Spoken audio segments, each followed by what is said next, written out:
Good evening বন্ধুরা, আমি মঞ্জুশ্রী আর তোমরা দেখছো বেঙ্গলি ব্লগ উইথ মঞ্জুশ্রী চ্যানেলের আরও একটা নতুন ব্লগ। তো আজকের ব্লগটা সন্ধ্যাবেলা থেকে শুরু করছি। আর আজকের আমার শরীরটা খুব একটা ভালো নেই, আমি বলতে গিয়ে হাঁপিয়ে যাচ্ছি। আমার এত ঠান্ডা লেগেছে, নাকগুলো পুরো এঁটে আছে আর হালকা জ্বর জ্বর ভাব।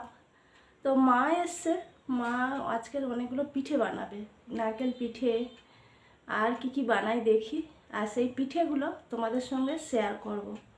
চলো দেখি কি বানাচ্ছে।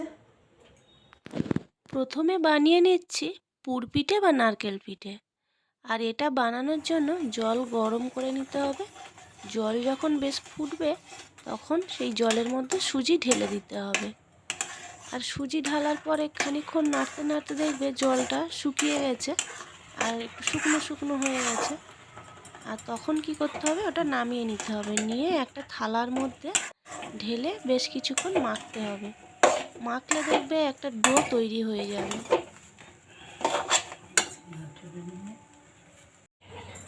তো দেখো মা পিঠে বানাচ্ছে আর আমি দাঁড়িয়ে দাঁড়িয়ে দেখছি একটু। মা অনেক রকমের পিঠে বানাতে পারে, আমি অত পারি না, তো আমি একটু দেখে নিই। দেখো এইভাবে থালাতে নিয়ে মাখতে হবে। মাখার পরে একটা বেশ স্মুথ ভাব চলে আসবে, তো তখন সেটা রেডি হয়ে যাবে। দেখো কেমন একটা ডো তৈরি হয়ে গেছে। তো এরপর নারকেলের পুরটা বানিয়ে নেওয়ার জন্য কড়াতে নারকেল এলাচ দিয়ে বেশ একটু ভেজে গুড় দিয়ে দিতে হবে। গুড়টা দিয়ে বেশ খানিকক্ষণ নাড়লে দেখবে কালারটা একটু চেঞ্জ হয়েছে আর একটু আঠালো ভাব চলে এসছে, তখন জানবে পুরটা রেডি। তো দেখো মার সঙ্গে আমিও হাতে হাতে পিঠে বানাচ্ছি। তো আমি যখন একটা বানাই, মার তখন তিনটে বানানো হয়ে যায়। আর এই পিঠেটা না চালের গুঁড়ি দিয়েও হয়, কিন্তু এই চালের গুঁড়িটা আমাদের কাছে ছিল না, সেই জন্য সুজি দিয়ে বানানো হয়েছে। তো চালের গুঁড়ি দিয়ে করলে পরের দিন যখন পিঠেটা খাওয়া হয় তখন একটু শক্ত হয়ে যায়, কিন্তু সুজি দিয়ে বানালে তার পরের দিনও বেশ নরম থাকে আর খেতেও বেশ ভালো লাগে। আর পিঠে বানাতে বানাতে আমার কাশি চলে এসেছিল। আচ্ছা, তোমাদের বাড়িতে এই সময় পিঠে হচ্ছে কি পৌষ মাসে? তো আমি একা থাকলে খুব একটা বানাই না, তো মা এসে অনেকগুলো বানিয়ে দিল। আমি ম্যাক্সিমাম টাইমে ওই পুর পিঠে বা অনেকে নারকেল পিঠে বলে, আমরা নারকেল পিঠে বলি, এটা বানাই।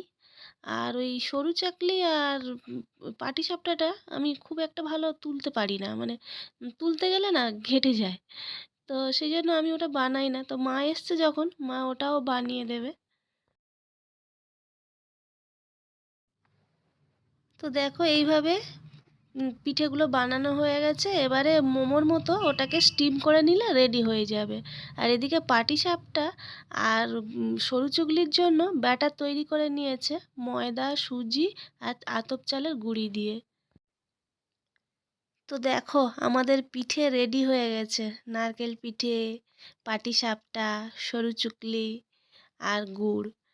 আর সরু চকলিটা ওই পাটিসাপটার মতো, শুধু পাটিসাপটাতে পুর দেওয়া হয় আর সরু চকলিটায় পুর দেওয়া হয় না, ওটা গুড় দিয়েই খায়। গুড মর্নিং বন্ধুরা, আজ হচ্ছে 2025 সালের প্রথম দিন। তাই আমার সমস্ত বন্ধুদের জানাই হ্যাপি নিউ ইয়ার। এই বছরটা সবাই যেন খুব ভালো কাটে। তো আজকে আমার শরীরটা ঠিক নেই, এই 2-3 দিন শরীরটা ঠিক যাচ্ছে না, এত ঠান্ডা লেগে গেছে, মানে আমি গাল দিয়ে নিঃশ্বাস নিতে হচ্ছে, আমার কথাগুলো কীরকম একটা শোনাচ্ছে নাকে নাকে। তো সেই জন্য তোমার দাদাভাইয়ের অফিসের রান্না আজকের করে দিতে পারিনি। আমার দাদাভাই নিজেই বারণ করলো যে সকালবেলা জল ঘেঁটো না, তো বেলা হলে রান্না করবে। তো এখন স্নান করে নিয়েছি, পুজো দেওয়া হয়ে গেছে, তো এবারে যাব রান্নাঘরে। আর কাল আমার যা এসছে, তো সেই জন্য তোমার দাদাভাই চিকেন নিয়ে এসছে, তো দেখি কি রান্না করি। তো চলো চিকেনের রেসিপিটা তোমাদের সঙ্গে একটু শেয়ার করি। প্রথমে তেল গরম হলে তাতে এলাচ, লবঙ্গ, দারুচিনি দিয়ে পেঁয়াজ দিয়ে দিয়েছিলাম। আর পেঁয়াজটা ভাজা ভাজা হয়ে যেতে তার সঙ্গে দিয়ে দিয়েছি 2-3 চামচ রসুন বাটা। আর রসুন খানিকক্ষণ ভেজে নিয়ে টমেটো দিয়ে দিলাম। টমেটো দিয়ে খানিকক্ষণ নাড়াচাড়া করে এরপর চিকেনটা তুলে দেব। এখানে প্রায় 1 কেজির উপরেই চিকেন আছে। আর চিকেনটা কিন্তু এমনি শুধুই মানে ভাজা ভাজা করে নেব, এখন কোনো মশলা দেব না। নুন বলো, হলুদ বলো, এখন কিচ্ছু দেব না। কেননা এইগুলো দিলে না চিকেনটা ভালো ভাজা যায় না, তাড়াতাড়ি পুড়ে যায় আর নরম নরম হয়ে থাকে। আর তোমার দাদাভাই বলো বা আমার যা বলো, এরা এগুলো পছন্দ করে না। চিকেনটা বেশ ভাজা হয়ে যাবে, সেইগুলো খেতে ভালো লাগে। তো সেই জন্য বেশ খানিকক্ষণ আগে নাড়বো, বেশ কষা কষা হয়ে যাবে, ভাজা হয়ে যাবে, তারপরে মশলাগুলো দেব। দেখো চিকেনটা একটু লাল লাল হয়ে ভাজা ভাজা মতো হয়ে এসছে। এইবারে খানিকক্ষণ আর একটু নাড়তে থাকবো। এরপর দিয়ে দেব নুন, হলুদ, লঙ্কা গুঁড়ো, জিরে গুঁড়ো, সব কিছু দিয়ে নাড়তে থাকবো। আর জানো তো এই চিকেনটা করতে করতে না আমি আদা দিতে ভুলে গেছিলাম। এবারে মশলা দিয়ে যখন কষছি তখন মাথায় এলো যে চিকেনটাতে তো আদা দেওয়া হয়নি। তারপরে আদা দিয়েছিলাম আর দিয়ে ভাবছিলাম যে কেমন লাগবে কি জানি, আদাটা এত দেরি করে দিলাম। কিন্তু চিকেনটা খুবই ভালো হয়েছিল, খুব টেস্টি হয়েছিল। তো এরপর এগুলো নেড়ে চেড়ে যখন আরেকটু কষা কষা হয়ে যাবে তখন জল দিয়ে দেব। আর যখন ঘন হয়ে আসবে তখন গরম মশলা দিয়ে নামিয়ে নেব, চিকেন রেডি হয়ে যাবে।